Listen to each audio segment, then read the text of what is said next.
ياسين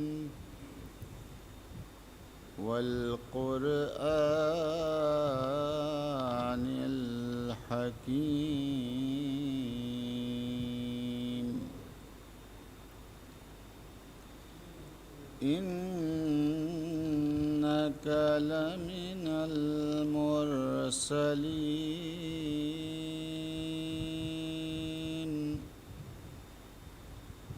على صراط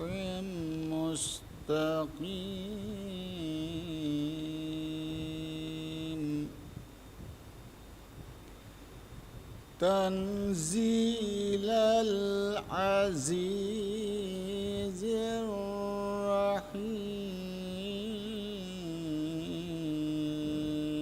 الرحيم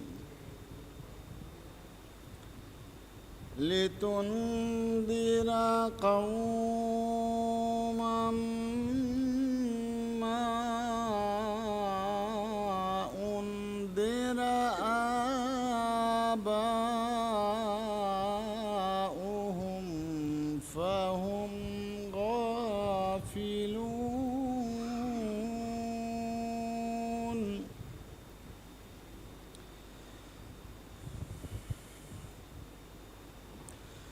لقد حق القول على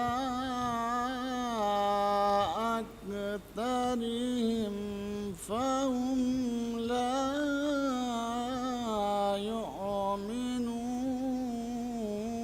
يؤمنون إنا جعلنا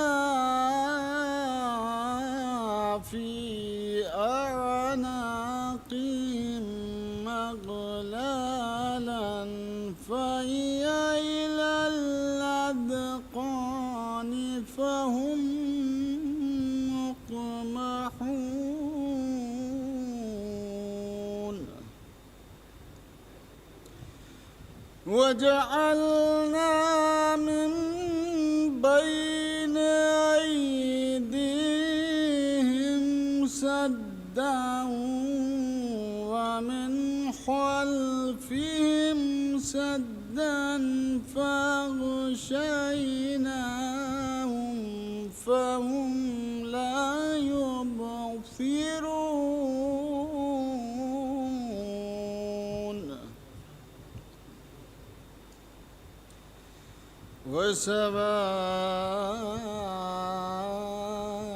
وسواء عليهم أأنذرتهم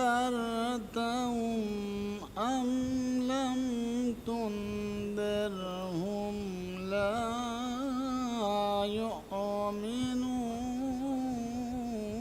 يؤمنون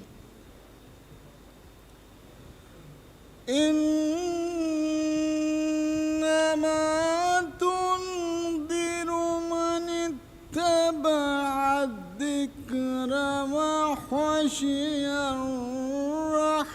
الرحمن بالغيب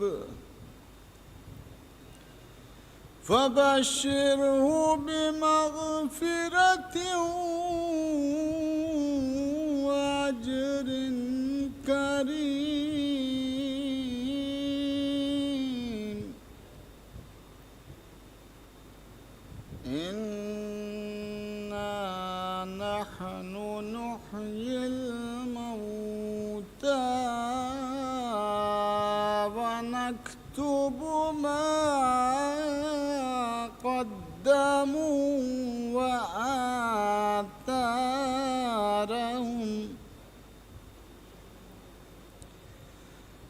وكل شيء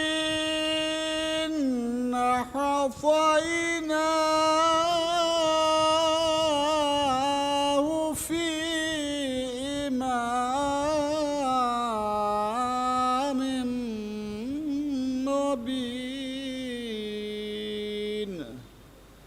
صدق الله العظيم. العلي العظيم. اللهم صل على محمد وآل محمد.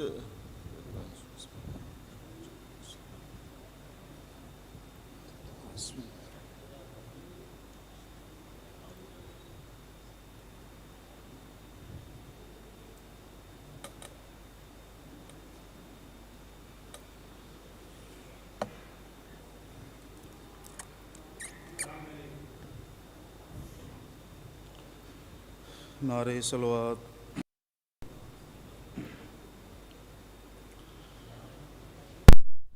ہائے حیدر کے جنازے پہ عجب منظر تھا، بیٹیاں قدموں سے لپٹی تھی،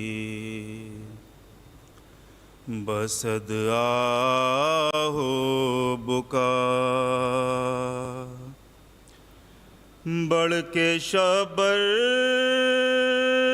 نے جو چہرے سے کفن بند کیا،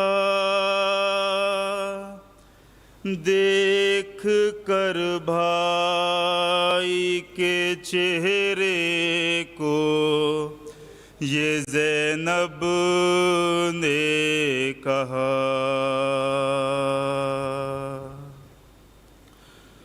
رخ سے ایک بار کفن اور ہٹا دو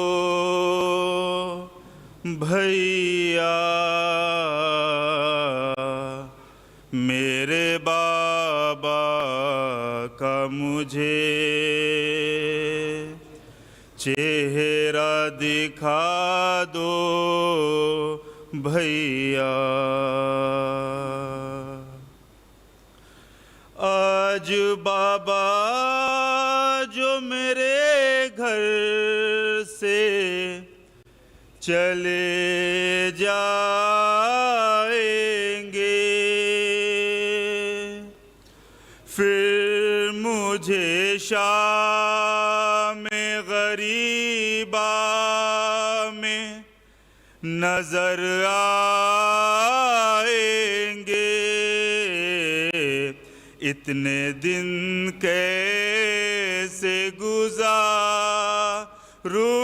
گی بتا دو بھیا،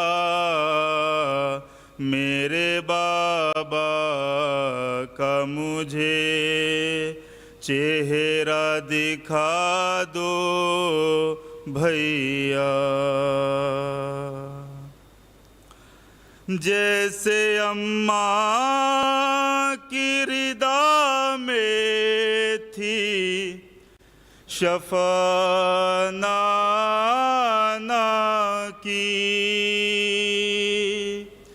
کیا یہ ممکن ہے کہ اٹھ جائیں میرے بابا بھی، میری چادر میرے بابا کو اڑا دو بھیا، میرے بابا کا مجھے چہرہ دکھا دو بھیا.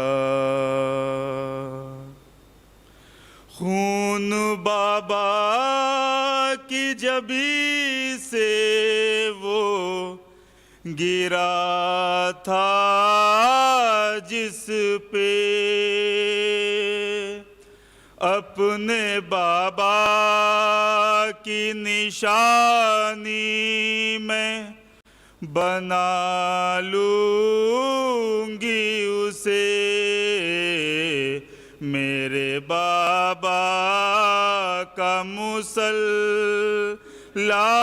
مجھے لا دو بھیا میرے بابا کا مجھے چہرہ دکھا دو بھیا، کیسے بتلائیں یہ دل غم سے پھٹا جاتا ہے،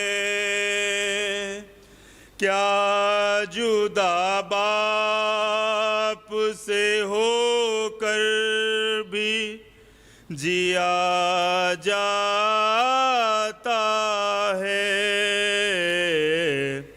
اپنی بہنوں کو فقط اتنا بتا دو بھیا میرے بابا کا مجھے چہرہ دکھا دو بھیا۔ نعرہ صلوات اللہم صلی اللہ محمد وعلی۔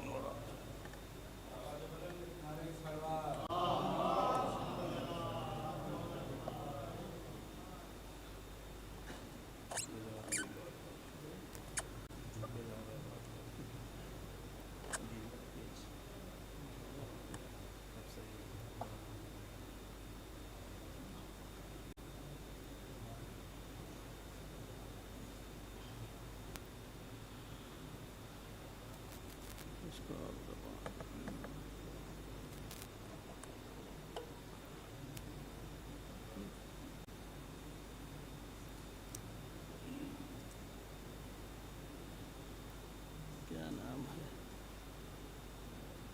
نعرہ صلوات۔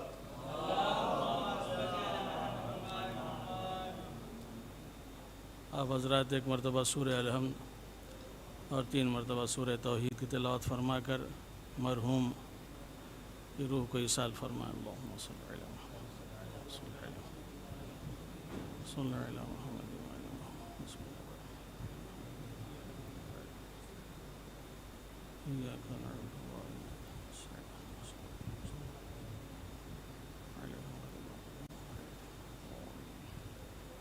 بسم اللہ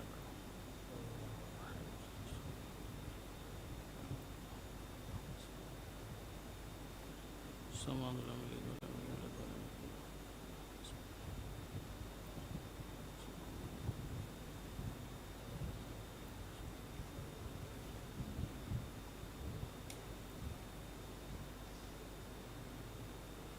اس کو تھوڑا آگے کرنا ہوگا،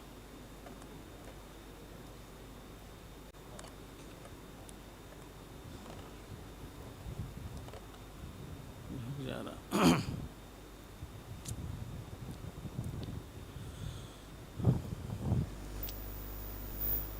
اعوذ باللہ من ہمزات الشیاطین واحترز من کل جور السلاطین وکید الحاسدین وبغی الظالمین واحمدہ فوق حمد الحامدین والصلاة والسلام على خاتم النبيين وتمام عدة المرسلين أبي القاسم المصطفى محمد وعلى أهل بيته الطيبين الطاهرين المعصومين المظلومين ولعنة الله على أعدائهم أجمعين، أما بعد فقد قال حق سبحانه تبارك وتعالى في كتابه المبين الذي خلق الموت والحياة ليبلوكم أيكم أحسن عملا۔ صلوات پڑھیں۔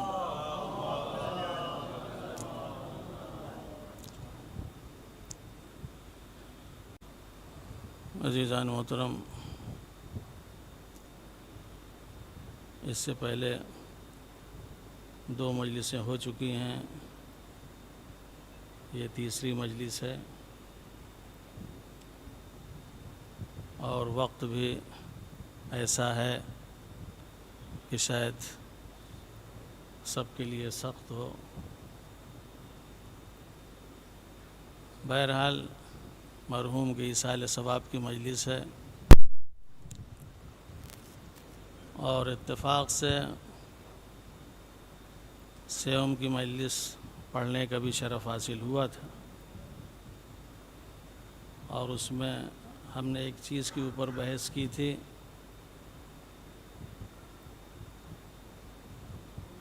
لہٰذا اس وقت بھی ہم یہی چاہیں گے کہ اس بحث کو تھوڑا سا آگے بڑھائیں.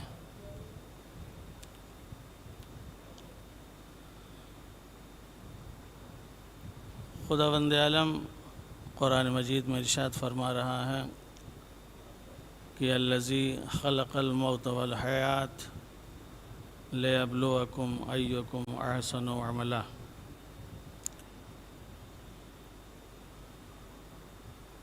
اللہ کی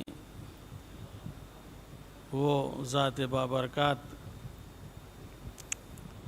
کہ جس نے موت کو بھی خلق کیا اور حیات کو بھی خلق کیا، یعنی یہ دونوں مخلوق اللہ کی خلق کی ہوئی ہیں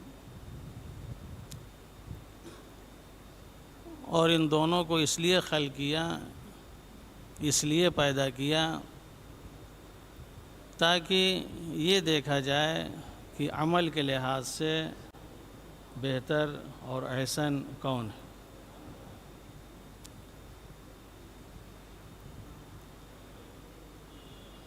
اس آیت میں دو لفظیں ہیں، ایک موت اور ایک حیات.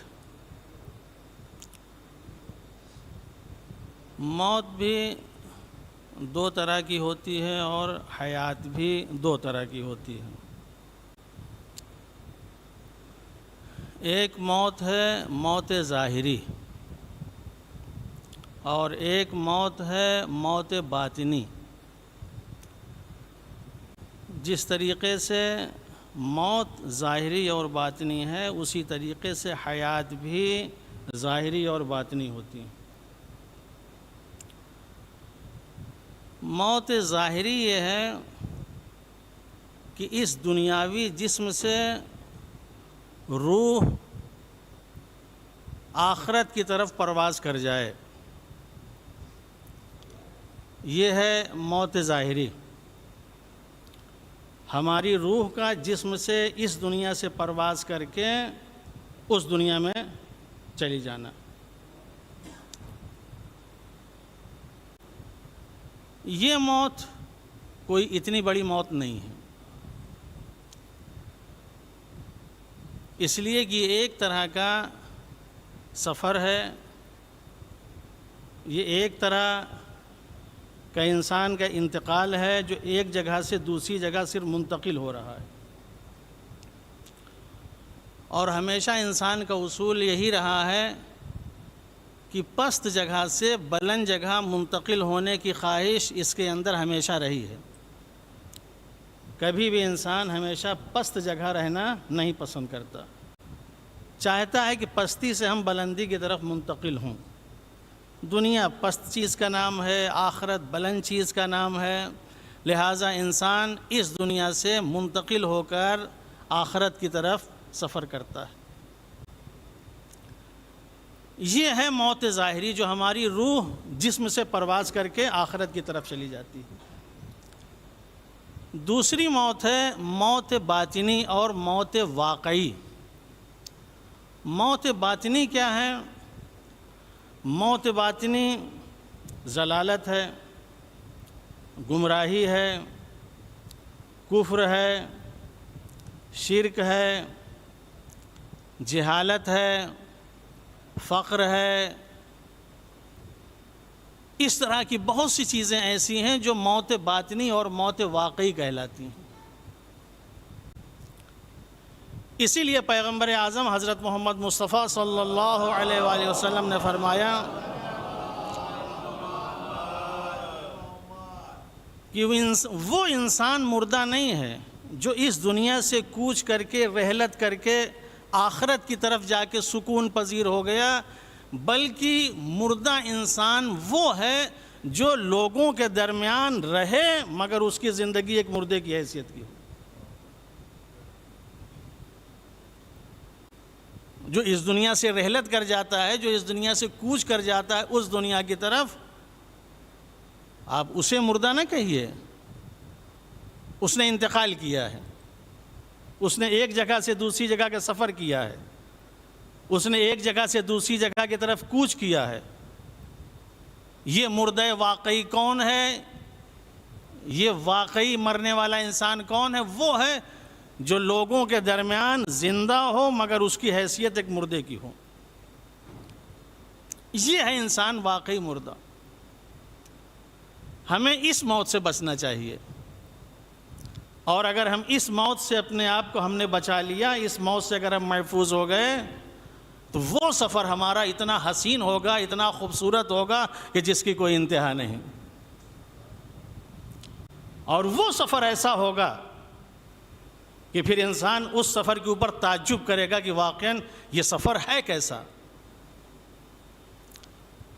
اس کے لیے پیغمبر اسلام حضرت محمد مصطفیٰ صلی اللہ علیہ وآلہ وسلم کی ایک روایت ہے، بہت خوبصورت روایت ہے وہ۔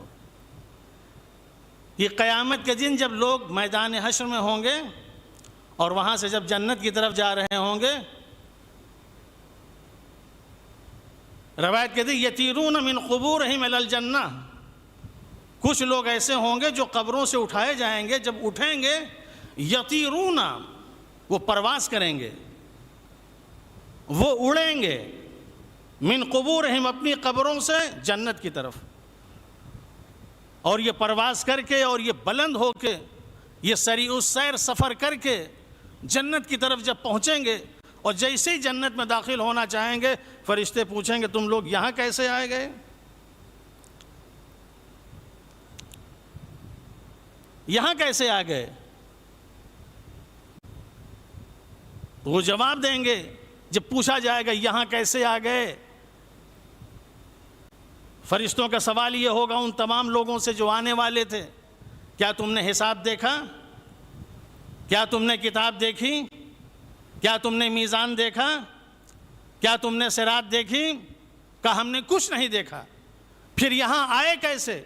جب تک انسان صراط سے نہیں گزرے گا، حساب و کتاب کی منزل سے نہیں گزرے گا، میزان کی منزل سے نہیں گزرے گا، یہاں انسان کیسے آئے گا؟ تو وہ لوگ کہیں گے کہ ہم نے جو دنیا میں زندگی گزاری ہے، ہماری جو دنیا کی زندگی تھی وہ ایک ایسی زندگی تھی جو ہم نے اپنی مرضی کے مطابق نہیں، اللہ کی مرضی کے مطابق گزاری، اور ایک حسین زندگی گزارنے کی کوشش کی ہے۔ اس حسین زندگی کے نتیجے میں آج اللہ نے ہمارے اندر یہ صلاحیت پیدا کی کہ ہم اپنی قبروں سے اڑ کے اس مقام پر آ گئے ہیں۔ تو انسان کی زندگی جیسی ہوگی ویسا اس کا سفر ہوگا، ویسے اس کی پرواز ہوگی۔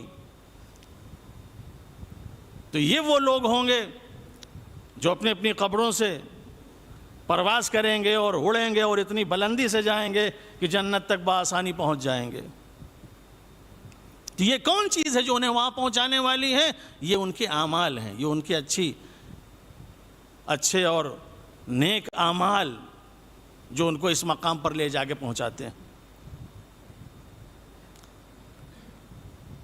تو انسان کو چاہیے کہ دنیا میں جو انسان ایک مردے کی حیثیت سے زندگی جیتا ہے اس زندگی سے باہر آئے۔ میں نے کچھ زندگی کا ذکر کیا تھا، اس میں ایک یہ کہ دنیا میں وہ لوگ جو واقعی مردہ کہلاتے ہیں وہ واقعی مردہ کون ہیں؟ سب سے پہلے حضرت علی علیہ السلام فرماتے ہیں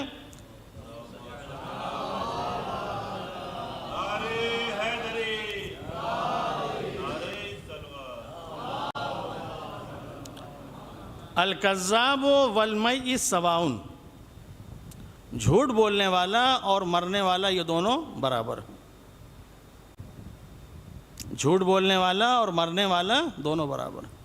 کیوں برابر ہے؟ لأن فضیلت الحی علی المیت الثقۃ بہ، اس لیے کہ زندوں کو جو مردوں کے اوپر فضیلت حاصل ہے وہ اس وجہ سے حاصل ہے کہ زندوں کے اوپر اعتبار کیا جاتا ہے، مردوں کے اوپر اعتبار نہیں کیا جاتا، مردوں کے اوپر اعتبار نہیں کیا جاتا۔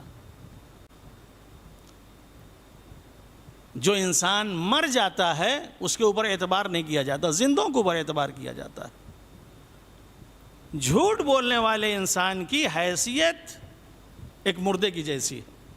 الکذاب والمیت سواء، یہ جھوٹ بولنے والا اور مرنے والا دونوں برابر ہیں۔ جس طریقے سے ایک مردے کے اوپر بھروسہ نہیں کیا جاتا، اسی طریقے سے ایک جھوٹ بولنے والے کے اوپر اعتبار اور بھروسہ نہیں کیا جاتا۔ سماج میں اس کی حیثیت ایک مردے کی طرح ہوتی ہے، سماج میں اس کی حیثیت ایک مرے ہوئے انسان کی طرح ہوتی ہے۔ جھوٹ بولنے والا انسان یعنی مردہ، واقعی اگر کوئی مردہ ہے تو جھوٹ بولنے والا۔ آج دیکھیں یہ جھوٹ ہمارے درمیان کتنا عام ہے، ہم اس کو غلطی نہیں سمجھتے، ہم اس کو گناہ نہیں سمجھتے، ہم اس کو برائی نہیں سمجھتے، ہم اس کو کچھ نہیں سمجھتے، علی اعلان جھوٹ بولتے ہیں۔ زندگی کی ہماری صبح ہوتی ہے جھوٹ سے اور ختم ہوتی ہے جا کے شام کو جھوٹ پہ۔ ہر لمحے ہم جھوٹ کا شکار ہوتے رہتے ہیں، کاروبار جھوٹ پہ، زندگی جھوٹ پہ، پوری زندگی جھوٹ کے اوپر۔ الکذاب والمیت سواء، یہ دونوں برابر ہیں، جھوٹ بولنے والا اور یہ مرنے والا۔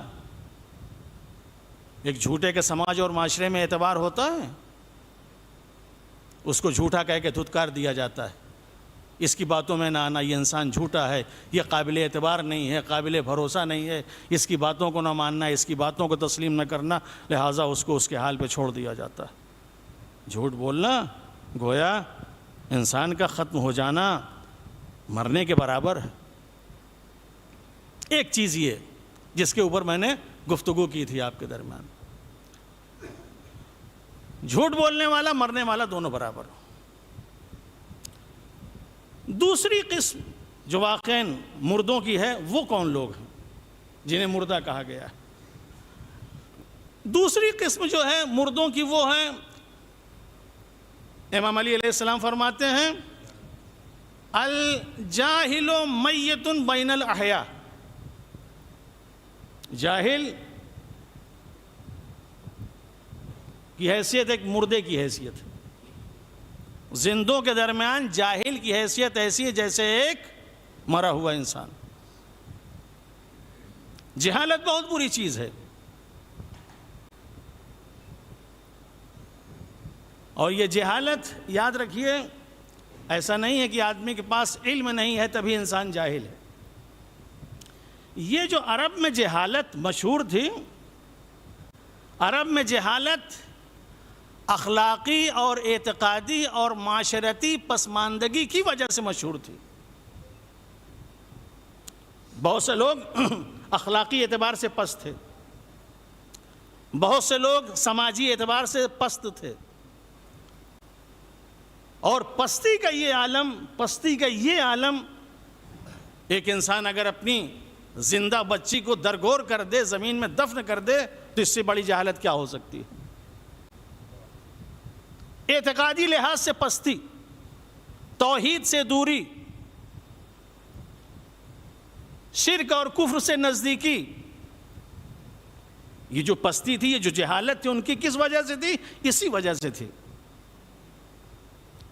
جب وہ پرستش پہ آ رہے ہیں تو بتوں کی پرستش کر رہے ہیں، جب اخلاقی اعتبار سے پسماندگی پہ وہ آ رہے ہیں تو کسی اور وجہ سے آ رہے ہیں۔ تو یہ جو جہالت ہے، یہ جہالت اخلاق کی وجہ سے، اعتقاد کی وجہ سے، علم کی وجہ سے، ان تمام چیزوں کی وجہ سے ان کے اندر یہ جہالت تھی۔ تو ضروری نہیں ہے کہ جہالت علم کے مقابلے میں ہو، جہالت اخلاق کے بھی مقابلے میں ہوگی، جہالت معاشرے اور سماج کے مقابلے میں ہوگی۔ لہٰذا بہت سے لوگ ہمارے درمیان پڑھے لکھے بھی ہوتے ہیں، صاحب حیثیت بھی ہوتے ہیں، مالدار بھی ہوتے ہیں، لیکن کوئی ایسا کام کر جاتے ہیں تو انسان برجستہ کہہ دیتا ہے کتنا بڑا جاہل انسان ہے، کتنا بڑا جاہل انسان ہے کہ دولت ہوتے ہوئے، علم ہوتے ہوئے جہالت کا کام کر رہا ہے۔ تو یہ اخلاقی پستی کا نتیجہ ہے کہ علم ہوتے ہوئے بھی جو جہالت کا کام کر رہا ہے۔ صلوات پڑھ دیں محمد والے محمد پر۔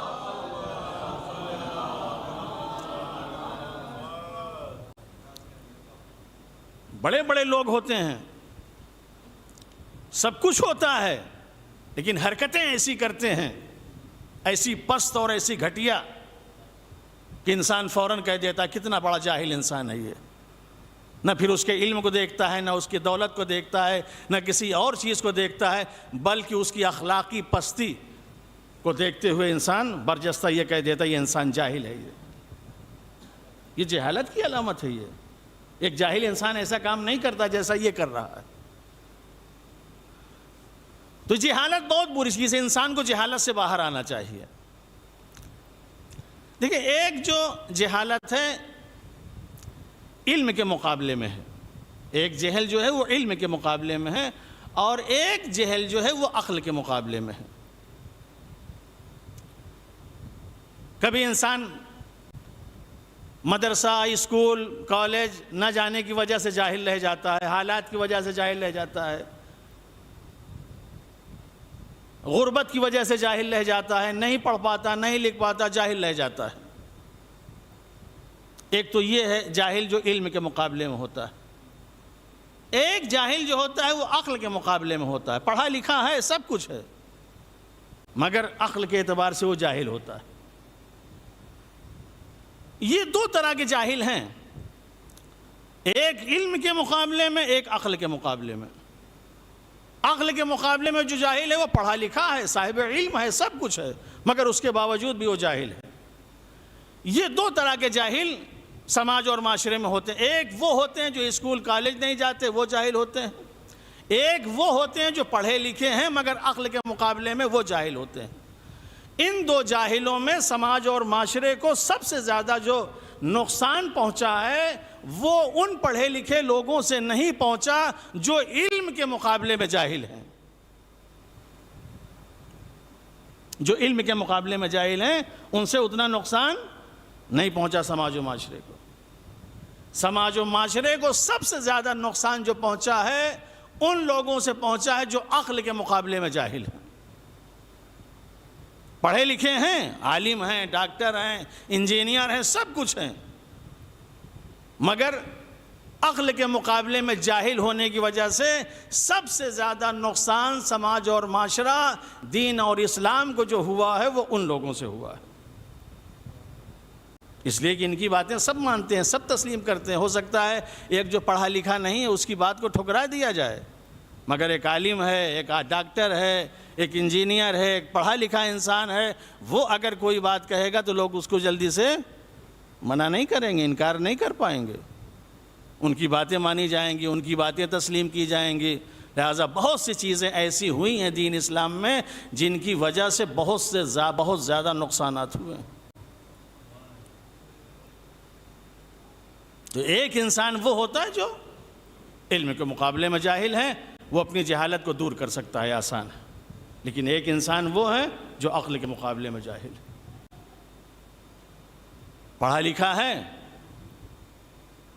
مگر عقل سے کام نہیں لے رہا ہے، زبان پہلے چلے گی، سوچے گا بعد میں، کام پہلے کرے گا، غور و فکر کرے گا بعد میں۔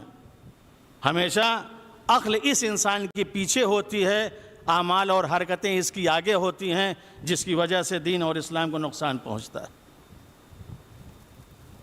ایک عقل مند انسان ہے تو عقل مند انسان سوچتا ہے، غور کرتا ہے، فکر کرتا ہے، تب جا کے یہ ساری چیزیں ہوتی ہیں۔ جب انسان سوچے گا نہیں، غور نہیں کرے گا، فکر نہیں کرے گا تو اس طرح کی مشکلیں پیش آتی ہیں۔ ایک صلوات پڑھیں محمد والے محمد۔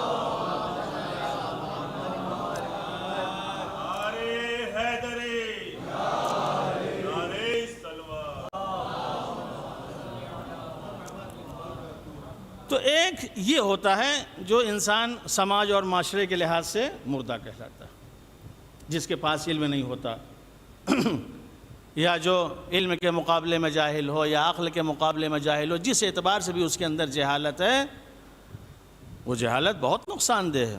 امام حسین علیہ السلام نے زیارت اربعین میں اس بات کی طرف اشارہ کیا تھا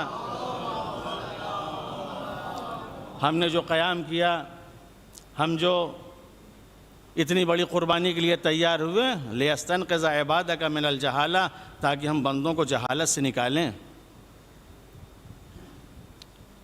جہالت اور گمراہی بہت بری چیز ہے۔ یہ جہالت اور گمراہی سماج، معاشرہ، امت، ہر چیز کو تباہ و برباد کر دیتی ہے۔ لہٰذا اس سے نکالنے کے لیے امام نے اتنا بڑا قدم اٹھایا تھا۔ جہالت ایسی چیز ہے، سماج و معاشرے سے ختم کرنا چاہیے۔ آج الحمدللہ ہم لوگ بیدار ہیں، اور اس بیداری کے نتیجے میں اگر ہمارے اندر کوئی کمی اور کوتاہی رہی بھی ہے تو ہم اپنے بچوں کے ساتھ کمی اور کوتاہی نہیں کر رہے ہیں، اور کرنا بھی نہیں چاہیے۔ اچھے سے اچھا بچوں کو پڑھائیں لکھائیں اور ان کو آگے بڑھانے کی کوشش کریں، اس لیے کہ علم ہی ایک ایسی چیز ہے جو انسان کو بلندی اور کمال عطا کر سکتا ہے، اس کے علاوہ کوئی اور چیز نہیں۔ لہٰذا پڑھنے لکھنے کے حوالے سے جتنی بھی کوشش ہو سکے بچوں کے لیے کریں۔ تو جہالت یہ بہت بری چیز ہے، انسان کو جاہل نہیں رہنا چاہیے، بڑے نقصانات ہیں اس کے۔ تو یہ دوسری قسم تھی واقعی موت کی، جو حقیقی موت ہے اس کی دوسری قسم تھی۔ تیسری قسم جو واقعی موت کی ہے، جو لوگ مردہ ہیں، پیغمبر اسلام حضرت محمد مصطفیٰ صلی اللہ علیہ وآلہ وسلم فرماتے ہیں کہ مردوں کے ساتھ اٹھنے بیٹھنے سے پرہیز کرو، مردوں کے ساتھ نشست و برخاست نہ رکھو۔ جو لوگ اس وقت وہاں موجود تھے ان لوگوں نے پوچھا، یا رسول اللہ یہ کون لوگ ہیں، یہ مردہ یہ ہیں کون لوگ جن کے ساتھ آپ اٹھنے بیٹھنے سے منع کر رہے ہیں؟ رسول اللہ نے کہا، یہ مردہ وہ دولت مند اور وہ امیر لوگ ہیں کہ جن کی دولت انہیں سرکش، غرور اور گھمنڈ والا بنا دیتی ہے۔ ایسے لوگوں سے پرہیز کرو، ایسے لوگوں کے درمیان اٹھنے بیٹھنے سے بچو۔ یا رسول اللہ یہ کون لوگ ہیں؟ پیغمبر فرماتے یہ وہ لوگ ہیں کہ جن کی دولت انہیں سرکش بنا دیتی ہے، جن کی دولت انہیں مغرور بنا دیتی ہے، جن کی دولت انہیں گھمنڈی بنا دیتی ہے۔ ایسے لوگوں کے ساتھ پرہیز کرو، اس لیے دولت ہے ہی ایسی چیز، یہ آزمائش کا ذریعہ ہیں۔ اللہ اگر اپنے بندوں کا امتحان لینا چاہتا ہے تو امتحان کبھی دولت دے کے، کبھی دولت لے کے۔ المال والبنون فتنہ، یہ مال اور اولاد فتنہ ہے، آزمائش کا ایک ذریعہ ہے۔ اللہ آزماتا ہے، امتحان لیتا ہے، کبھی مال کے ذریعے، کبھی اولاد کے ذریعے سے۔ دیکھیں انسان کو یہ مال دیا ہے تو یہ مال کہاں صرف کرتا ہے، کیسے صرف کرتا ہے، کہاں خرچ کرتا ہے، کس جگہ استعمال کرتا ہے۔ اس لیے اللہ مال دیتا ہے، مال دے کے دیکھتا ہے، اولاد دے کے دیکھتا ہے۔ کس کو ہم اولاد دے رہے ہیں، اولاد تربیت کیسی ہوگی، پرورش کیسی ہوگی، اس اولاد کو کیا بنائے گا، سماج و معاشرے میں اس کی کیا حیثیت ہوگی۔ اولاد کو دے کے بھی اللہ آزمائش اور امتحان لیتا ہے۔ تو ایسے لوگوں کے ساتھ اٹھنے بیٹھنے سے منع کیا گیا کہ ایسے لوگوں کے ساتھ نہ اٹھے بیٹھے، مغرور ہو جاتے ہیں، ان کے اندر گھمنڈ آ جاتا ہے۔ یہ پھر اپنے سے نیچے جو لوگ ہیں ان کو خاطر میں نہیں لاتے، یہ ان کی اہمیت کو نہیں سمجھتے۔ یہی وجہ ہے، روایت میں ہے پیغمبر اسلام کے پاس کچھ لوگ بیٹھے ہوئے تھے، باہر سے یہ امیر اور دولت مند لوگ جب آئے انہوں نے دیکھا کہ رسول اللہ کے ساتھ کچھ لوگ بیٹھے ہوئے ہیں، فوراً لوگوں نے کہا یا رسول اللہ یہ آپ کے ساتھ ایسے لوگ بیٹھے ہیں، یہ غریب غربا کو آپ نے جمع کر رکھا ہے، یہ غلاموں کے ساتھ آپ بیٹھے ہوئے ہیں، آپ ان کو ہٹائیے تبھی ہم آ کے آپ کے ساتھ بیٹھ سکتے ہیں۔ ان کو آپ نے کہاں جمع کر رکھا ہے، یہ آپ کے ارد گرد کہاں بیٹھے ہیں، ان کو ہٹائیے، یہ آپ کے پاس بیٹھنے کے لائق نہیں ہیں، ہم ہیں۔ ہمارے پاس دولت ہے، ہمارے پاس ثروت ہے، ہم مالدار ہیں، ہم امیر ہیں، ہمیں حق ہے آپ کے پاس بیٹھنے کا، ان کو حق نہیں ہے۔ خیریت تو کیوں ہٹائیں ان کو؟ ہم میں ان میں کیا فرق ہے؟ کیا ان کا باپ کوئی اور ہے، ہمارا کوئی اور ہے؟ کیا یہ کسی اور اللہ کو مانتے ہیں، ہم کسی اور اللہ کو مانتے ہیں؟ ان کی کتاب کوئی اور ہے، ہماری کتاب کوئی اور ہے، ان کا دین کوئی اور ہے، ہمارا دین کوئی اور ہے۔ ہم ان کو اپنے سے الگ کیوں کریں جب سب کچھ ایک ہے؟ تو اب چاہے یہ امیر ہوں چاہے غریب ہوں، ہمارے پاس سب برابر ہیں، اور ہم ایسے ہی غریبوں کو اہمیت بھی دیتے ہیں جو دین اسلام کو صحیح طریقے سے پابندی کے ساتھ دین اسلام کے ماننے والے ہیں۔ ایسے امیروں کو ہم خاطر میں نہیں لاتے جو دین اسلام کا دعویٰ تو کریں مگر ان کے اندر دین اور اسلام نہ ہو۔ صلوات پڑھ دیں محمد والے محمد پر۔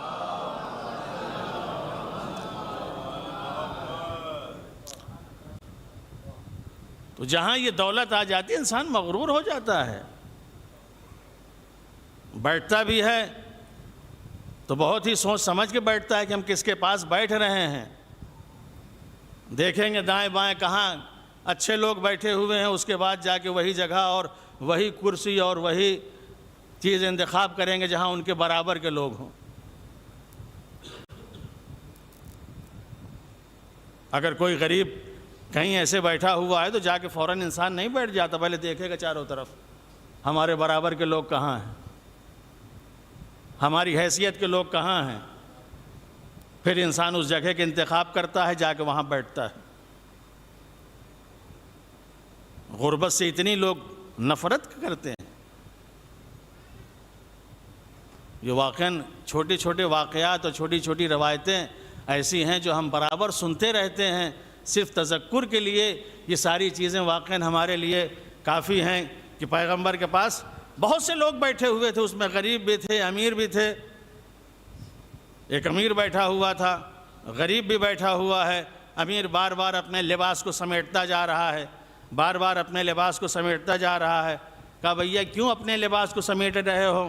یہ غریب بیٹھا ہوا ہے تاکہ ہمارا لباس غریب سے مس نہ ہونے پائے، یہ ہمارا لباس غریب سے ٹچ نہ ہونے پائے، لہذا بار بار اپنے لباس کو وہ سمیٹ رہا ہے کہ اس سے مس نہ ہونے پائے، یہ غریب سے چھونے نہ پائے، کہیں ایسا نہ ہو کہ اگر یہ لباس ہمارا مس ہو گیا تو غربت اس کی جو ہے ہمارے پاس کہیں منتقل نہ ہو جائے۔ لہٰذا آدمی بچنے کے لیے جیسے رسول اللہ نے دیکھا فوراً جو ہے پیشانی کے اوپر بل آ گئے، یہ تم کیا کر رہے ہو؟ تمہیں بیٹھنے کی مجلس میں تمیز نہیں ہے، کس طریقے سے بیٹھا جاتا ہے۔ یہاں آنے کے بعد نہ کوئی امیر ہے نہ کوئی غریب ہے، یہاں سب کے سب برابر ہوتے ہیں، اور تم یہ سوچ رہے ہو کہ ایک فقیر کے بازو میں بیٹھے ہوئے ہو تو یہ فقیری تمہارے پاس بھی سرایت کر جائے گی۔ ایسا نہیں ہے، جو وہاں بیٹھا ہوا ہے اس کو وہیں بیٹھنے دو۔ انسان کو کبھی بھی کسی طرح کا اپنے ذہن میں تصور نہیں لانا چاہیے کہ کون کہاں بیٹھا ہے اور کیسے بیٹھا ہے۔ لیکن جب دولت آتی ہے تو انسان کے اندر اس طرح کی چیزیں پیدا ہونے لگتی ہیں۔ کہا بچیں، پرہیز کریں، جہاں دیکھیں کہ کہیں غرور، کہیں گھمنڈ، کہیں اس طرح کی چیز نظر آ رہی ہیں، ایسے لوگوں سے بچیں۔ ایک صلوات پڑھیں محمد والے محمد۔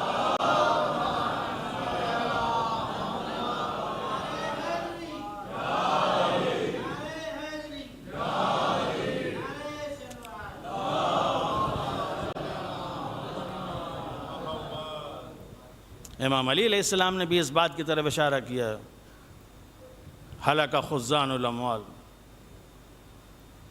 وہ مالدار، وہ دولت جمع کرنے والے ہلاک ہو گئے۔ بین الاحیاء، میتن بین الاحیاء، اور یہ لوگ زندوں کے درمیان ان کی مردے کی حیثیت تھی۔ کتنے تھے لیکن مال جمع کرنے والے، کیسے ہلاک ہوئے؟ قرآن پڑھیے، حدیثیں پڑھیے، ایسے لوگوں کی بہت سی داستانیں اور بہت سی چیزیں موجود ہیں۔ قارون سب جانتے ہیں، اکثر و بیشتر ہم نام بھی لیتے ہیں، جہاں فرعون و نمرود و حامان و یہ سب پورے نام آنے لگتے ہیں، وہاں ایک نام قارون کا بھی آتا ہے۔ کتنا بڑا دولت مند تھا، قرآن میں اس کا ذکر ہے، کس طریقے سے ہلاک ہوا، کس طریقے سے تباہ و برباد ہوا۔ جب انسان سمجھنے لگتا ہے کہ یہ سب میرا ہے، یہ میری محنت کی کمائی ہے، میں نے جمع کیا ہے، ہم کسی کو کیوں دیں، صرف ہم خرچ کرنا جانتے ہیں، باقی کسی کا حق اس میں نہیں ہے، انسان وہیں اس سے لے لیتا ہے۔ خزانے کے ساتھ ساتھ وہ انسان بھی دفن ہو جاتا ہے جس کے پاس وہ خزانہ ہوتا ہے۔ ایسے لوگوں سے بچیں، ایسے لوگوں سے پرہیز کریں۔ پیغمبر فرماتے ہیں کہ 4 لوگ ایسے، 4 چیزیں ایسی ہیں کہ جن سے انسان کا دل مردہ ہو جاتا ہے۔ 4 چیزیں ایسی ہیں جس سے انسان کا دل مردہ ہو جاتا ہے۔ ایک وہ کہ جو پے در پے گناہ کرتا رہتا ہے، ایک کے بعد ایک، ایک کے بعد ایک مستقل گناہ کرتا چلا جا رہا ہے۔ ایسا نہیں کہ ایک گناہ غلطی سے ہو گیا، اب دوسرے گناہ کے لیے ہم سوچیں، فکر کریں، توبہ کریں، استغفار کریں، نہ۔ ایک گناہ کیا، ایک گناہ کے بعد دوسرا گناہ، دوسرے گناہ کے بعد تیسرا گناہ، مستقل گناہ انسان کرتا رہتا ہے۔ جب مستقل انسان گناہ کرتا رہتا ہے تو اس انسان کا دل مردہ ہو جاتا ہے، مر جاتا ہے وہ دل، اس کے اندر وہ صلاحیت نہیں رہ جاتی، وہ انسان ختم ہو جاتا ہے۔ دوسری چیز جو انسان کے دل کو مردہ کر دیتی ہے وہ عورتوں سے بہت زیادہ بحث کرنا، حجت کرنا، انسان کے دل کو مردہ کر دیتی ہے۔ تیسری چیز جو احمق اور بیوقوف لوگ ہوتے ہیں ان سے بحث کرنا، ان سے حجت کرنا۔ بیوقوف اور احمق لوگوں سے حجت اور بحث کرنے سے انسان کا دل مردہ ہو جاتا ہے۔ چوتھی چیز جس سے انسان کا دل مردہ ہو جاتا ہے، کہا رسول اللہ یہ 3 چیزیں تو آپ نے، چوتھی چیز کیا ہے؟ کہا چوتھی چیز وہ امیر، وہ دولت مند، وہ ثروت مند جو مال کو اپنی ملکیت سمجھتے ہیں، جو مال کو اپنی دولت سمجھتے ہیں، وہ مال جو ان کو مغرور اور گھمنڈی بنا دیتا ہے، ان کے ساتھ اٹھنے بیٹھنے سے پرہیز کرو۔ تو یہ مال اللہ کیوں دیتا ہے؟ یہ دولت کیوں دیتا ہے؟ یہ مال اسی لیے دیتا ہے تاکہ اس مال کے ذریعے سے جہاں ہم اپنی زندگی جی رہے ہیں وہیں ہم دوسروں کے ساتھ جینے کا سلیقہ سیکھیں۔ اور واقعاً اگر اہل بیت کی زندگی دیکھیں گے تو ان کی زندگی جو آپ کو ملے گی وہ ایسے ہی ملے گی کہ جتنی لذت وہ دوسروں کو کھلا کے محسوس کرتے تھے اتنی لذت خود کھا کے نہیں محسوس کرتے تھے، جتنی لذت وہ دوسروں کو پہنا کے محسوس کرتے تھے اتنی لذت وہ خود پہن کے نہیں محسوس کرتے تھے۔ ان کو لذت ان تمام چیزوں میں ملتی تھی جب وہ دوسروں کے ساتھ کچھ کرتے تھے، ان کو اسی میں مزہ آتا تھا، اسی میں لطف آتا تھا۔ لہٰذا اتنا لطف اور اتنا مزہ کہ کبھی اس لطف اور مزہ کے سامنے اپنی بھوک کو نہیں دیکھا، اپنی پیاس کو نہیں دیکھا مانگنے والا آ رہا ہے، مانگ رہا ہے، ہر ایک اپنے حصے کا اٹھا کے دے رہا ہے، کنیز ہے تو وہ بھی دے رہی ہے، بچے ہیں تو وہ بھی دے رہے ہیں، سب دے رہے ہیں، لے جاؤ، اس لیے کہ مجھے کھلانے میں جتنا مزہ آتا ہے کھانے میں اتنا مزہ نہیں آتا۔ ہو تو ایسا ہو، واقعاً ہو تو ایسا ہو جہاں انسان اس طرح کی لذت محسوس کرتا ہے، جہاں انسان اس طرح کا مزہ محسوس کرتا ہے، وہ انسان کے اندر کیفیت ہونی چاہیے اور وہ انسان کے اندر چیز ہونی چاہیے۔ دولت اچھی بھی چیز ہے، دولت بری بھی چیز ہے۔ دولت آ جائے اس کا اگر صحیح استعمال کریں تو کیا کہنا، لیکن دولت آنے کے بعد اگر اس کا صحیح استعمال نہ ہو سکے تو یاد رکھیے وہ دولت پھر ہمارے کام آنے والی نہیں ہے، وہ دولت ہمارے لیے مصیبت بن جائے گی۔ تو جہالت موت کا سبب ہے، مالداری موت کا سبب ہے، جھوٹ موت کا سبب ہے، فقر، غربت جس کے لیے معصومین نے فرمایا کہ سب سے بڑی موت ہے یہ۔ اس لیے جب انسان اس فقر کی منزل میں آ جاتا ہے، فقر کی منزل میں آ جاتا ہے، بہت سے لوگ اپنے ایمان کو کمزور کر لیتے ہیں، ان کا ایمان کمزور ہو جاتا ہے، ان کا اعتقاد ضعیف ہو جاتا ہے۔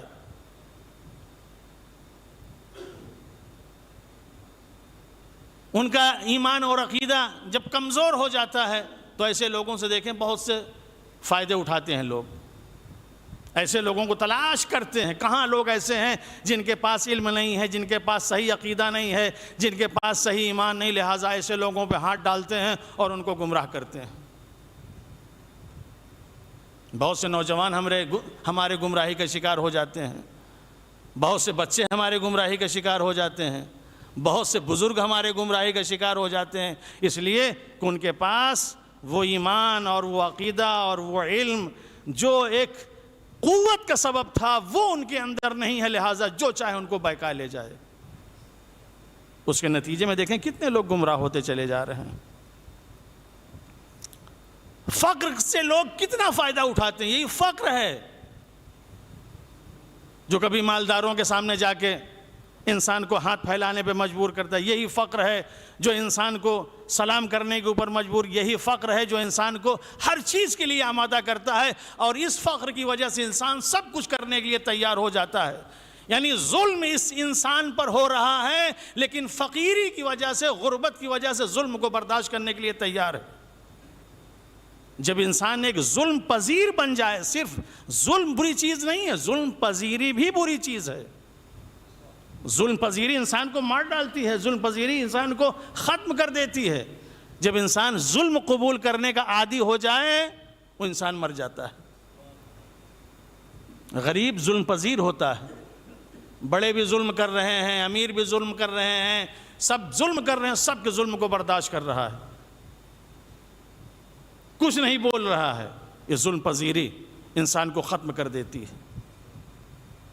آج دیکھیں ظلم ہو رہا ہے دنیا میں، کتنے لوگ ایسے ہیں جو صرف ظلم پذیر، یہ خود ظالم ہیں۔ جتنے بھی ظلم کو قبول کرنے والے ہیں یہ سب کے سب ظالم ہیں۔ یہ ظالم صرف اسرائیل نہیں ہے، ظالم صرف امریکہ نہیں ہے، بلکہ وہ ظلم پذیر جو بیٹھے ہوئے ہیں تختوں پر، جو حکومت کر رہے ہیں، جن کے پاس سب کچھ ہے، لیکن اس کے باوجود دیکھیں یہ ظلم پذیری، یہ خود ایک ظلم ہے۔ ظالم بہت کمزور ہوتا ہے، ظالم کے اندر قوت نہیں ہوتی، ظالم کے اندر طاقت نہیں ہوتی۔ ظالم کو جو لوگ جری بناتے ہیں وہ یہی ظلم پذیر لوگ ہیں، ورنہ وہ بہت کمزور ہوتا ہے، اس کے اندر صلاحیت نہیں ہوتی۔ وہ دیکھتا ہے کہ میں کچھ کر رہا ہوں تو اس کا لوگ کیا ایکشن لے رہے ہیں، جب دیکھتا ہے کہ سب خاموش ہیں، سب اس ظلم کو قبول کر رہے ہیں، اس کی جرأت بڑھ جاتی ہے، ورنہ اس کی مجال نہیں ہے ظلم کرنے کی۔ ظالم بہت کمزور ہے جسے ہم قوی اور طاقتور سمجھتے ہیں۔ تو یہ چیز انسان کو ظلم پذیر، فقر، یہ بہت بری چیز ہے، اس سے انسان کو باہر آنا چاہیے۔ لیکن چونکہ یہ فقر، چونکہ ہمارا ایمان اور عقیدہ کمزور ہو جاتا ہے، لہٰذا ہمیں موت کی طرف یہ لے کے چلا جاتا ہے۔ لیکن اسی کے لیے معصوم نے فرمایا کہ اگر فقر ہے تو مانوی کمال کے لیے سب سے بہترین چیز ہے۔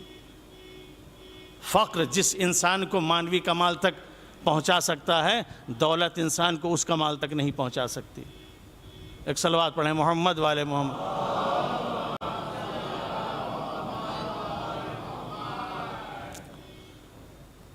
آپ میری طرف متوجہ ہیں، بس ایک چیز اور آپ کی خدمت میں، بس زحمت تمام۔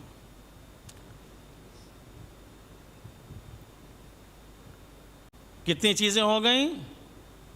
جھوٹ واقعی موت ہے، اس سے ہمیں پرہیز کرنا چاہیے۔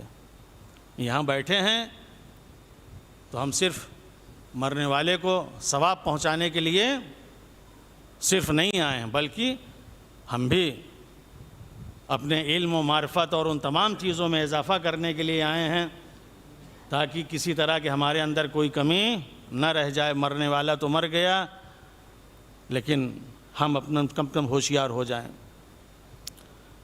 جھوٹ، اس سے پرہیز کرنا ہے۔ جہالت، اس سے ہم کو باہر آنا ہے۔ دولت اگر ہے تو اس کا صحیح استعمال کرنا ہے۔ اور فقر کہ اگر ہم زندگی گزار رہے ہیں ایمان اور عقیدہ ہمارا کمزور ہے تو ہمیں اس سے باہر آنا ہے. اور ایک چیز ہے جس کے لیے معصوم نے فرمایا ترک امر بالمعروف و نہی عن المنکر. جہالت فردی موت تھی. کس انسان خود بول رہا ہے فردی موت ہے. مالدار انسان اگر ایک ہے فردی موت ہے. لیکن امر بالمعروف اور نہی عن المنکر اگر نہ ہو تو یہ سماجی موت ہے. پھر ایک انسان نہیں مرے گا، پورا سماج مرے گا. پھر ایک انسان نہیں مرے گا، پورا معاشرہ مرے گا. ایک انسان نہیں مرے گا، پوری قوم مرے گی. پھر یہ سب سے اہم ہے. ترک امر بالمعروف و نہی عن المنکر سب سے بڑی موت ہے. اس موت سے ہم کو باہر آنا ہے. سارے فساد، ساری مصیبتیں، سارے ظلم، ساری زیادتیاں جو کچھ بھی ہیں اسی ترک امر بالمعروف اور نہی عن المنکر کی وجہ سے. اس کے لیے امام باقر علیہ السلام نے فرمایا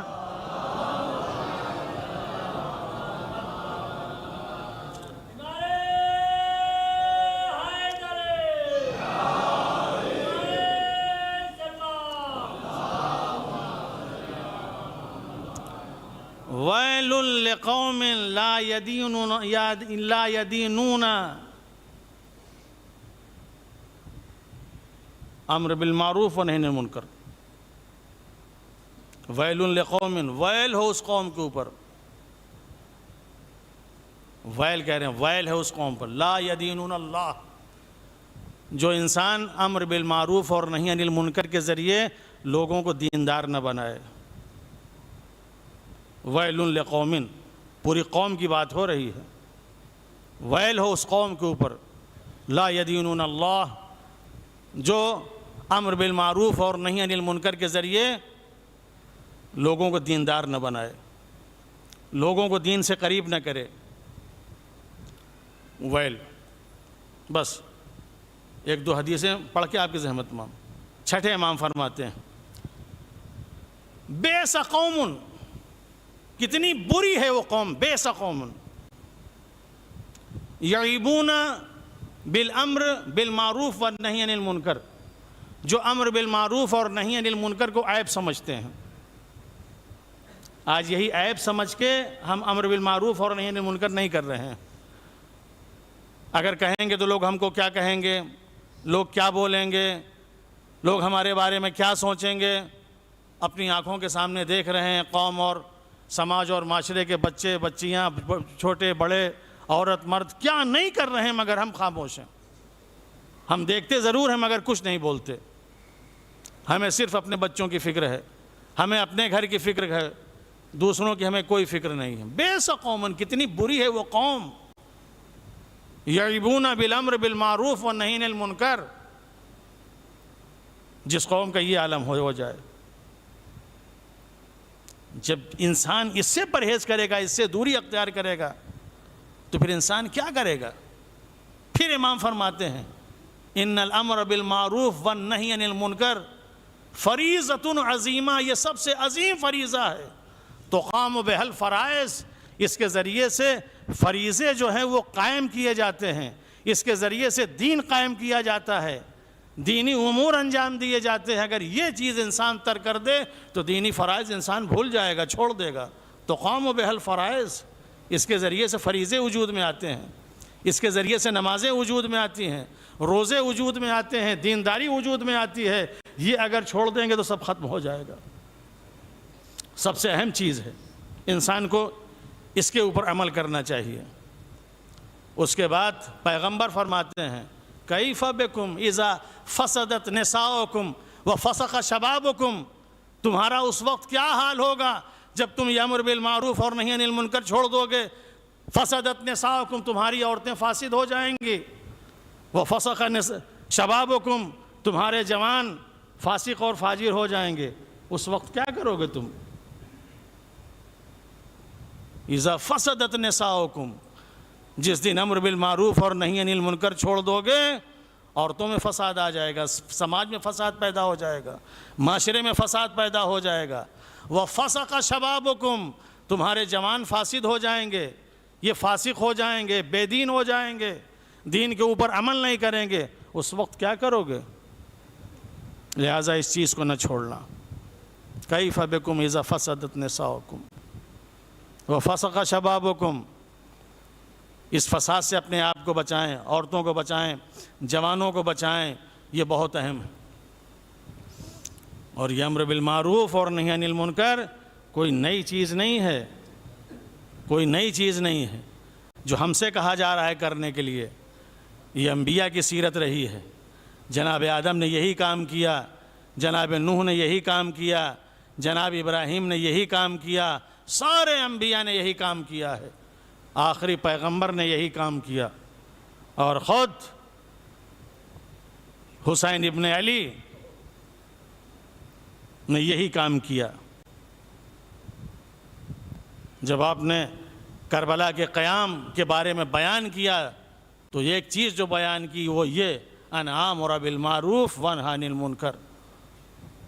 اور یہ میں کوئی نیا کام نہیں کر رہا ہوں کہ میں یہ پہلا انسان ہوں جو میں امر بالمعروف اور نہی عن المنکر کرنے جا رہا ہوں۔ میرے نانا نے یہ کام کیا ہے، میرے بابا نے یہ کام کیا ہے، میرے بھائی حسن نے یہ کام کیا ہے، میری ماں فاطمہ نے یہ کام کیا ہے، انبیاء نے یہ کام کیا، اس لیے میں یہ کرنے جا رہا ہوں۔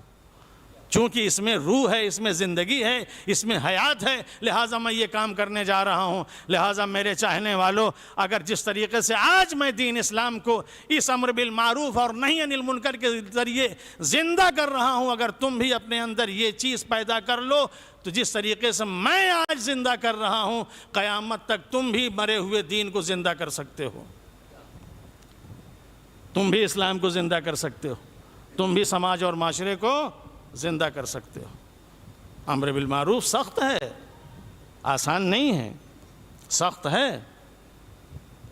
ہو سکتا ہے کوئی آپ کو برا بھلا کہے، ہو سکتا ہے کوئی آپ کو گالیاں دے، ہو سکتا ہے کوئی آپ کو کچھ کہے، لیکن اس کی پرواہ نہ کریں۔ امام حسین علیہ السلام اس امر بالمعروف کے نتیجے میں خود بھوکے رہے، ان کے بچے بھوکے رہے، عزیز و اقارب بھوکے رہے، پیاسے رہے، مصیبتیں برداشت کیں۔ کیا نہیں برداشت کیا حسین ابن علی نے؟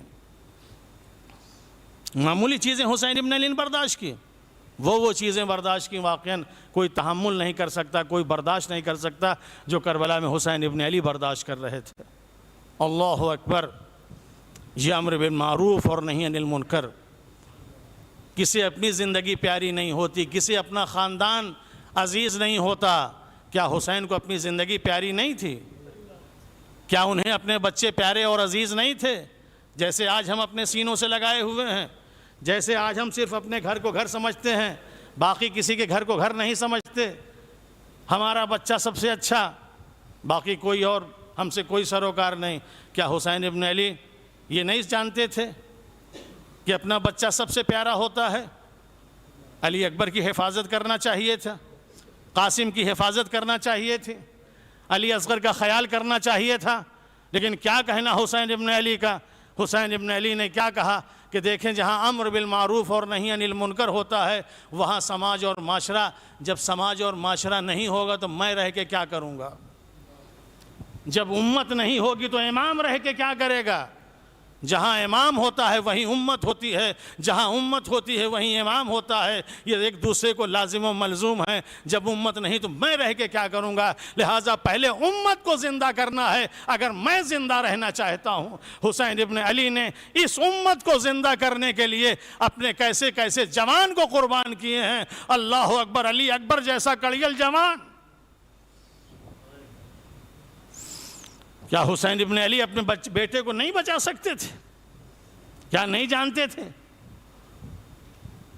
اتنا پیارا، اتنا حسین بیٹا کہ جب میدان میں بھیجتے ہیں تو آواز دیتے ہیں، دعا کے لیے ہاتھ بلند کر دیتے، پروردگارہ تیری بارگاہ میں اسے بھیج رہا ہوں جو صورت و سیرت میں میرے نانا سے مشابہ تھا، تیرے رسول سے مشابہ تھا، اسے بھیج رہا ہوں۔ حسین ابن علی کو نہیں پتا تھا لیکن یہ کہتے ہوئے بھیج رہے ہیں جناب قاسم یتیم حسن، کیا نہیں معلوم تھا حسین ابن علی کو؟ لیکن ایک ایک کر کو سب کو کربلا کے میدان میں روانہ کر رہے ہیں، صرف اس لیے کہ یہ موت تو ایک ظاہری موت ہے جو روح اس جسم سے پرواز کر کے ادھر چلی جانی ہے، لیکن اگر انسان ہمیشہ کے لیے مر گیا وہ موت حسین کو برداشت نہیں رہی، اس موت کو حسین ابن علی نے برداشت نہیں کیا، لہٰذا جو بھی میدان میں آنے کے لیے تیار ہوتا تھا حسین ابن علی ایک ایک کر کے بھیجتے چلے جاتے تھے، علی اکبر تم بھی جاؤ، قاسم تم بھی جاؤ، جو خود سے جانے کے لائق نہ تھا اسے ہاتھ پہ لے کے گئے، علی اصغر میں تمہیں اپنے ساتھ لے کے چل رہا ہوں، اللہ اکبر، سب کو لے گئے، اور لے جانے کے بعد ایک وقت ایسا آیا کہ خود بھی شہید ہو گئے، مرحوم کے ایصال ثواب کی مجلس ہے، واقعاً یہی مجلسیں ہوتی ہیں جو پسماندگان اور گھر والوں کے لیے ایک تعزیت اور ایک تسلیت، یہی جو ہے دل کی تسلی کا سبب بنتے ہیں۔ آج دیکھیں چہلم کی مجلس ہو رہی ہے، کتنے لوگ یہاں جمع ہیں، کتنے لوگ یہاں آئے ہیں، جب سے انتقال ہوا تب سے تعزیت کا سلسلہ شروع ہے، غسل بھی دیا جا رہا ہے، کفن بھی پہنایا جا رہا ہے، دفن بھی کیا جا رہا ہے، لیکن ہائے رے حسین ابن علی، کیا کربلا کے میدان میں اس امت کے لیے حسین ابن علی کس طریقے سے شہید کیا جا رہا ہے کہ شمر ملون کند خنجر لے کے پشت پہ سوار ہے، حسین کے سر کو تن سے جدا کر رہا ہے، بہن آواز دے رہی ہے اے عمر سعد میرا ماجایا ذبح ہو رہا ہے، تو کھڑا دیکھ رہا ہے، کوئی حسین کو بچانے والا نہ تھا، امام کو شہید کر دیا گیا، بے گورو کفن لاشا پڑا رہا، کوئی دفن کرنے والا نہ تھا۔ 11 محرم کو جب قافلہ جا رہا تھا سید سجاد تڑپ گئے، ہائے میرا بابا یوں ہی پڑا ہوا ہے، میں اسے دفن نہیں کر سکتا، جبکہ ظالموں نے اپنے گستاخ نجس کو دفن کر دیے، سید سجاد تڑپ کے رہ گئے، کوئی تسلی اور تعزیت پیش کرنے والا نہ تھا۔ اِنَّا لِلَّهِ وَإِنَّا إِلَيْهِ رَاجِعُونَ رَضًا بِقَضَائِهِ وَتَسْلِيمًا لِأَمْرِهِ اللهم اغفر للمؤمنين والمؤمنات والمسلمين والمسلمات الأحياء منهم والأموات تابع بيننا وبينهم بالخيرات إنك مجيب الدعوات إنك على كل شيء قدير۔ ایک مرتبہ سورہ الحمد، 3 مرتبہ سورہ توحید تلاوت فرما کر مرحوم کی روح کو ایصال فرمائیں۔ اللهم صل على محمد وآل محمد، اللهم صل على محمد وآل صل على محمد وآل محمد۔ بسم الله الرحمن الرحيم، الحمد لله رب العالمين الرحمن الرحيم مالك يوم الدين، إياك نعبد وإياك نستعين، اهدنا الصراط المستقيم صراط الذين أنعمت عليهم غير المغضوب عليهم ولا الضالين۔ بسم الله الرحمن الرحيم، قل هو الله أحد الله الصمد لم يلد ولم يولد ولم يكن له كفوا أحد۔ بسم الله الرحمن الرحيم، قل هو الله أحد الله الصمد لم يلد ولم يولد ولم يكن له كفوا أحد۔ بسم الله الرحمن الرحيم، قل هو الله أحد الله الصمد لم يلد ولم يولد ولم يكن له كفوا أحد۔ اللهم صل على محمد وآل محمد، ربنا تقبل منا إنك أنت السميع العليم۔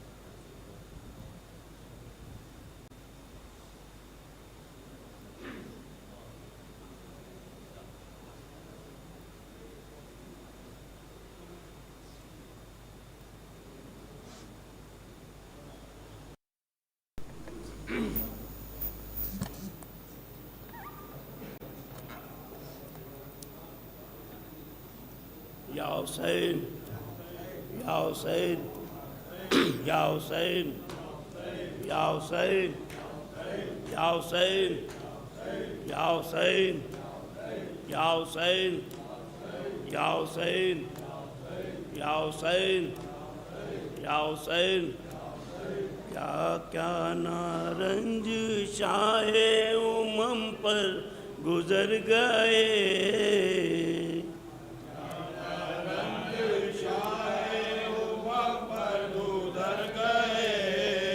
بھائی جواں شہید ہوا لال مر گئے بھائی جواں شہید ہوا لال مر گئے قاسم کی ماں یہ کہتی تھی بیٹا کدھر گئے قاسم کی ماں یہ کہتی تھی بیٹا کدھر گئے بدلے نہ کے ہاتھ تیرے خون میں بھر گئے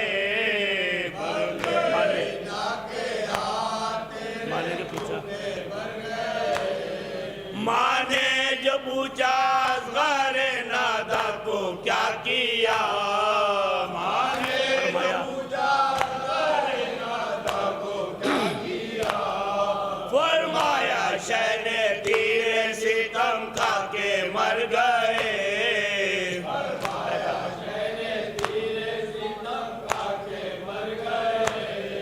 کہتا تھا یہ لچک کے علم دستے شاہ میں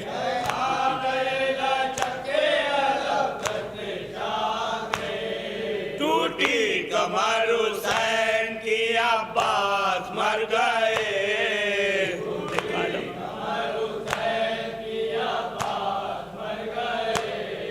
دیکھا عالم جو خیمے میں لاتے حسین کو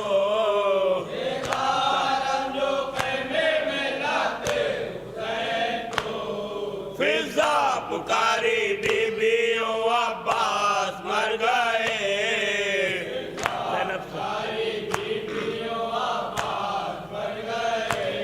زینب شاہ کہتے تھے دیکھو یہ انقلاب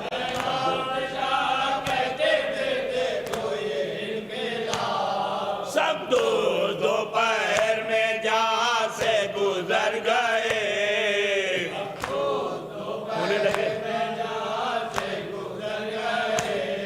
ہونے لگے سوار تو بولے یہ شاہدی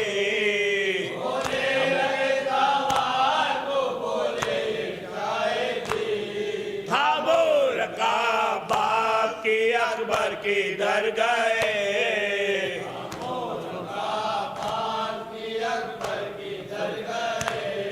اب تو شمر نے نہ دیا ایک بون بھی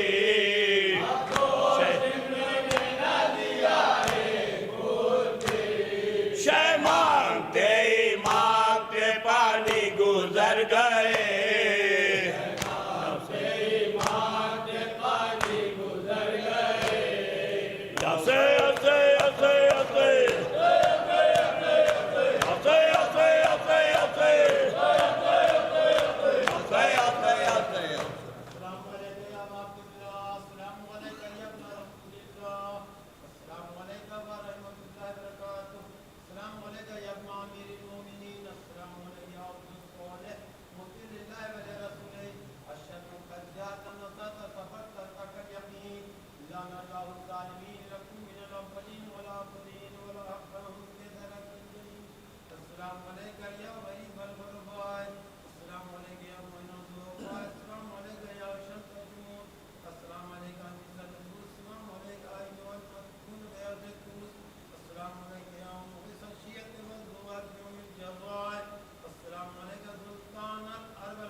انا للہ و انا الیہ راجعون۔ بہت ہی افسوس کے ساتھ یہ اطلاع دی جاتی ہے رئیس منزل میں اسلم بھائی کی والدہ کا انتقال ہو گیا ہے۔ رئیس منزل میں اسلم بھائی کی والدہ کا انتقال ہو گیا ہے۔